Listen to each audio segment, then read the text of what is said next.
यारो हिकिड़ो हुजे पर गुलड़ो हुजे।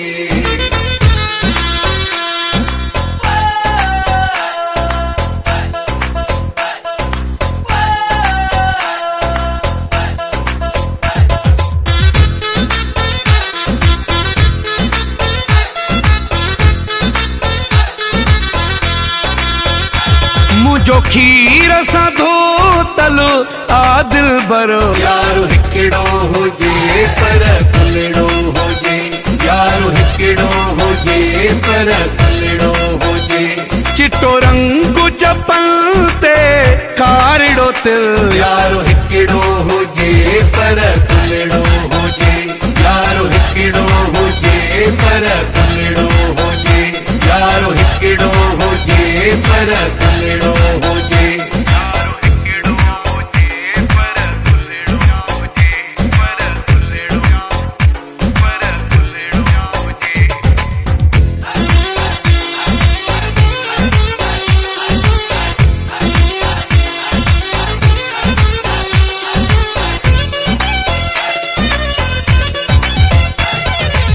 लखन हज़ारनि हुस्न वारनि ते यार जिया बादशाही नह खां चोटीअ ताईं हसीना काई न थसे घटताई काई न थसे घटताई। मुझो खीर सां धोतल आदिल बरो यारो हिकिड़ो हुजे पर गुलड़ो हुजे। यारो हिकिड़ो हुजे पर गुलड़ो हुजे। चिट्टो रंग चपल ते कारिड़ो तिल यारो हिकिड़ो हुजे पर गुलड़ो हुजे। यारो हिकिड़ो हुजे पर गुलड़ो हुजे। यारो हिकिड़ो हुजे पर गुलड़ो हुजे।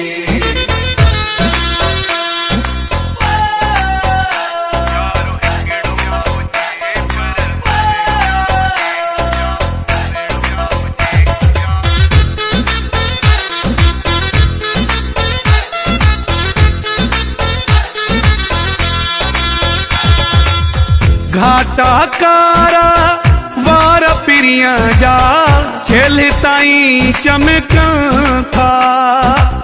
मेहंदीअ जा गुल नरम हथन ते खुशीअ में ॼणो त खिलन था। खुशीअ में ॼणो त खिलन था। मुझो खीर सां धोतल आदिल बरो यारो हिकिड़ो हुजे पर गुलड़ो हुजे। यारो हिकिड़ो हुजे पर गुलड़ो हुजे। चिट्टो रंग चपल ते कारिड़ो तिल यारो हिकिड़ो हुजे पर गुलड़ो हुजे। यारो हिकिड़ो हुजे पर गुलड़ो हुजे।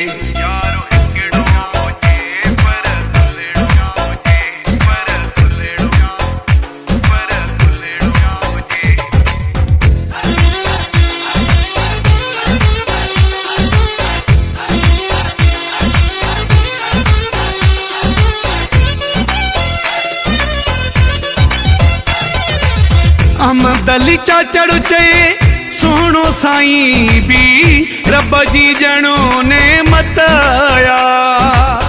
छो जो दुनिया में हिकु भेरो ई मिलंदी कंहिंखे मोहबत आया। मिलंदी कंहिंखे मोहबत आ। मुझो खीर सां धोतल आदिल बरो यारो हिकिड़ो हुजे पर गुलड़ो हुजे। यारो हिकिड़ो हुजे पर गुलड़ो